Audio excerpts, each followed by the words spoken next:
আসসালামু আলাইকুম প্রিয় শিক্ষার্থী বন্ধুরা, আজকে আমরা ক্লাস 7 এর ইংলিশে গ্রামার এটা নিয়ে আলোচনা করব। আজকে আমাদের মূল টপিকস হলো ফিউচার সিম্পল টেন্স। দেখো, তোমরা অনেকেই বলো যে ভাইয়া টেন্স বুঝতে পারি না, টেন্সের ক্লাসে আমাদের কাছে অনেকটা লাগে আর কি, আমরা বুঝতে পারি না এবং যতটুকু বুঝি সে অনুযায়ী যদি টেন্স থেকে কোনো কোশ্চেন করা হয় সেখান থেকেও ভালোভাবে আনসার করতে পারি না। ওকে, এটা হলো তোমাদের মূল সমস্যা। এই সমস্যা থেকে সমাধান করার জন্য আজকে আমি তোমাদের সাথে টেন্স নিয়ে কথা বলবো, সেটা হলো ফিউচার সিম্পল টেন্স। এর আগে কিন্তু আমরা টেন্সের কিন্তু অনেক ভিডিও কিন্তু আপলোড করেছি তোমাদের জন্য। এই চ্যানেলের প্লে লিস্ট চেক করলে তোমরা সেখানে দেখতে পারবে, ধারাবাহিকভাবে সেখানে ভিডিও আপলোড করা আছে, তোমরা চাইলে চ্যানেলের প্লে লিস্টে চেক করে সেই ভিডিওগুলো দেখে আসতে পারো। আজকে আমরা যেটা আলোচনা করব সেটা হলো ফিউচার সিম্পল টেন্স। ওকে, টেন্সকে সাধারণত তিন ভাগে ভাগ করা হয়: প্রেজেন্ট সিম্পল, পাস্ট সিম্পল এবং ফিউচার সিম্পল। আজকে আমরা 3 নাম্বার সেশনে রয়েছি। ওকে, তারপরে বিস্তারিতভাবে যে ইগুলো আছে, টেন্সের যে প্রকারভেদগুলো আছে সেগুলো আলোচনা করব। তোমরা যদি একটু অ্যাটেনশন দাও এই ভিডিওগুলোতে, তাহলে খুব সহজেই টেন্সের যে তোমাদের যে কনফিউজ সেটা তোমরা একদম ক্লিয়ার হতে পারবে ইনশাআল্লাহ। আশা করি এরপরে তোমাদের টেন্স থেকে যে প্রশ্ন পরীক্ষায় যে কোশ্চেনগুলো করা হবে সেখান থেকে তোমরা খুব সহজেই আনসার করতে পারবে। ওকে, তাহলে দেখো, read the following text and look at the underlined verb. এবার তুমি কি করো, এটা পড়বে এবং অনুসরণ করবে টেক্সটটাকে এবং দেখবে আন্ডারলাইনকৃত ভার্বগুলো কি করছে। দেখো, ফিউচার সিম্পলের একটা কিন্তু স্ট্রাকচার আমি এখানে দিয়ে রাখছি: সাবজেক্ট যোগ শ্যাল, উইল যোগ ভি অন যোগ এক্সটেনশন। ওকে, এটা তোমরা যদিও জানো, তারপরেও আমি তোমাদের দেখানোর স্বার্থে যাতে আরেকবার তোমাদের কি করিয়ে দিতে পারি সেজন্য আমি এখানে লিখে রেখেছি। দেখো, এই জায়গায় একটু খেয়াল করবে তুমি এখানে, ঠিক আছে? 1 নাম্বার সেন্টেন্সটা একটু খেয়াল করো: I will wake up early in the morning, my uncle will take me to the station. তারপরে দেখো, the Moghbazar express, sorry, the Mahanagar express will start at 7:30 for Chattogram. তাই না?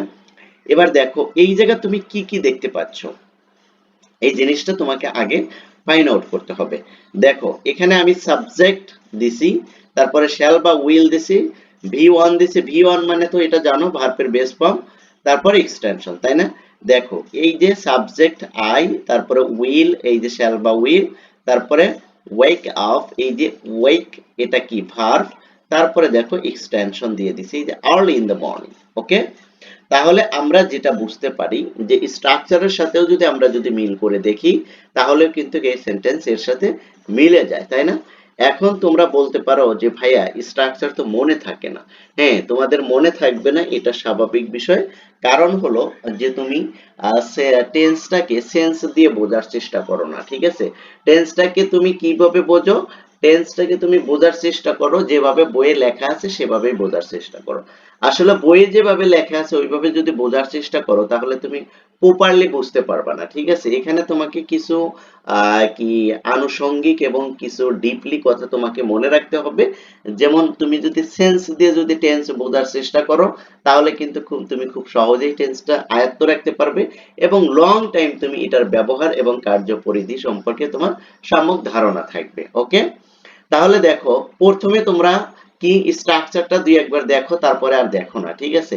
স্ট্রাকচারটা মাস্ট বি তোমাকে কি করতে হবে, অবশ্যই অবশ্যই এটা আয়ত্ত করে রাখতে হবে। স্ট্রাকচার যদি তোমার আয়ত্ত না থাকে তাহলে কিন্তু তুমি কি করতে পারবে না, এর গঠন প্রণালী যদি তোমার ভালোভাবে যদি না থাকে তাহলে তোমার কনফিউজটা কিন্তু দূর হবে না। এখন দেখো যে কি ফিউচার সিম্পল টেন্স এর স্ট্রাকচার তুমি জানো না, তাহলে তুমি কিভাবে মনে রাখবে, তাই না? এভাবে মনে রাখা কিন্তু অনেক কঠিন, তাই অবশ্যই তোমাদেরকে আমি প্রথমে রিকমেন্ড করব যে প্রথম 3 প্রকার এবং 12 প্রকার যে টেন্স রয়েছে এরা তুমি কি করো, আগে স্ট্রাকচারটা ভালোভাবে নিজের আয়ত্তে নিয়ে আসো। দুই একদিন একটু কষ্ট হবে, 2-4 দিন, এক সপ্তাহ একটু দেখো, 1 ঘন্টা 1.5 ঘন্টা করে, ঠিক আছে? একদম 100% শিওর যে তুমি এটা থেকে ভালো একটা বেনিফিটেড হবে আশা করি। ওকে, তারপর দেখো, এই যে এখানে দেখো, the Mahanagar express will start. দেখো, এই জায়গায় একটা জিনিস খেয়াল করবে যে ফিউচার টেন্সে দেখো এই যে এখানে উইল, এই উইলটা কিন্তু মডাল, ঠিক আছে। মডাল আসার কারণে কিন্তু এখানে ভার্বের কি হয়েছে, ভি অন হয়েছে, ঠিক আছে, এটা মাথায় রাখবে। দেখো এই যে উইল টেক, দেখছো এখানে। তারপরেরটা দেখো, Bangladesh will become a middle income country by the year 2021। Okay, তাহলে দেখো এই যে এখানে উইল, উইল আসার কারণে এই যে এখানে কিন্তু বিকাম হয়েছে, ভি অন হয়েছে, ঠিক আছে। তারপর একটা দেখো ইউ উইল বি, এই যে দেখো এখানে উইল আসার কারণে কিন্তু এখানে বিটা কিন্তু মূল ভার্ব হিসেবে কাজ করছে। The top score if you work hard. Okay, তুমি কি ভালো স্কোর গেইন করতে পারবে যদি তুমি কঠোর পরিশ্রম করো, নাকি। তারপরে দেখো shall I close the door sir, এই যে দেখো এই শ্যালের কারণে কিন্তু এই যে ভার্বটা এখানে ভি অন হয়েছে। ওকে, তারপরে দেখো, শিফালি ওন্ট প্লে, এই যে প্লেটা দেখো, এই যে প্লে, তাই না, এখানে প্লে দিয়েছে, ওন্ট প্লে কি badminton because she will go to the her tours in the afternoon. দেখো এই যেখানে গোটা কিন্তু কি হয়েছে, ভি অন হয়েছে। ওকে, এবার আসো আমরা একটু নোটটা দেখার চেষ্টা করি, নোটে কি বলছে। Note, future, future tense is used when we refer to a future action। Future টেন্সটা তখনই হবে যখন এটাকে ফিউচার অ্যাকশন করবে, অর্থাৎ ভবিষ্যৎ নিয়ে যখন কথা বলবে তখন ফিউচার টেন্স হবে। এবার দেখো সেন্সটা তোমাকে খাটাতে হবে টেন্সে। দেখো তুমি কি করবে, যে ভবিষ্যৎ নিয়ে যখন কথা বলবে অবভিয়াসলি তুমি তখন কিসে যাবে, ফিউচার টেন্সে দেবে। আর ফিউচার টেন্সের যে ইটা সিম্বলটা সেটা তোমাকে মাথায় রাখতে হবে। Here the main verb is used in the base form and the modal shall will is used before the main verb। আর মেইন ভার্বের পূর্বে কি ব্যবহৃত হবে, এই যে shall বা will এটা কিন্তু ব্যবহার হবে। ওকে, তারপর এটা দেখো, supply the correct form of verb in the gap of the flowing sentence। দেখো তোমাদের এই সেকশনটা আমি করে দিচ্ছি, তোমরা একটু খেয়াল করো। দেখো, next Saturday my uncle is leaving for Saudi Arab, so my father and I will go to the airport to see him off. দেখো এই জায়গা তুমি কি বুঝতেছো, এই জায়গা দেখো নেক্সট স্যাটারডে কি করবে, তার আঙ্কেল আসবে, যার কারণে সে কি করবে, এই যে উইল গো, সে কি করবে, এয়ারপোর্টে যাবে, তাই না। এখান থেকে বোঝা যায় যে এটা ফিউচার টেন্স। যদি তুমি সেন্টেন্স দেখে যদি সেন্সটা যদি ক্লিয়ার করতে পারো তাহলে টেন্সটা একদম পরিষ্কারভাবে তুমি বলতে পারবে, ঠিক আছে। আগে তোমাকে বুঝতে হবে যে এটা পাস্ট, প্রেজেন্ট নাকি ফিউচার, বর্তমান, অতীত না ভবিষ্যৎ, কোনটা, এই তিনটার ভিতরে আগে ফালাবে। ফালানোর পর তুমি বুঝতে পারবে যে এটা কোনটা। তারপর কিছু স্যাম্পল আছে, কাইন্ড অফ টেন্সের যে 12 প্রকার আছে এর কিছু স্যাম্পল দেখলেই তুমি বুঝতে পারবে যে এটা প্রেজেন্ট পারফেক্ট নাকি পাস্ট পারফেক্ট নাকি ফিউচার পারফেক্ট। ওকে, এটা তোমাদেরকে আমি দেখিয়ে দেব যখন এগুলো ধাপে ধাপে আমরা আলোচনা করছি। এগুলো আলোচনা করলে একদম ক্লিয়ার করে দেবো, ইনশাআল্লাহ টেন্স নিয়ে আর কোনো সমস্যা হবে না।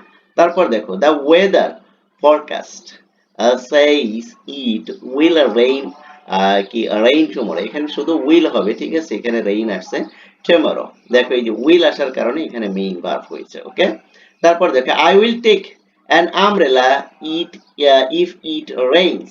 দেখো এই যে I will take নিয়েছি, ঠিক আছে, ফিউচার। তারপর দেখো the weather says shall I give you good drink sir।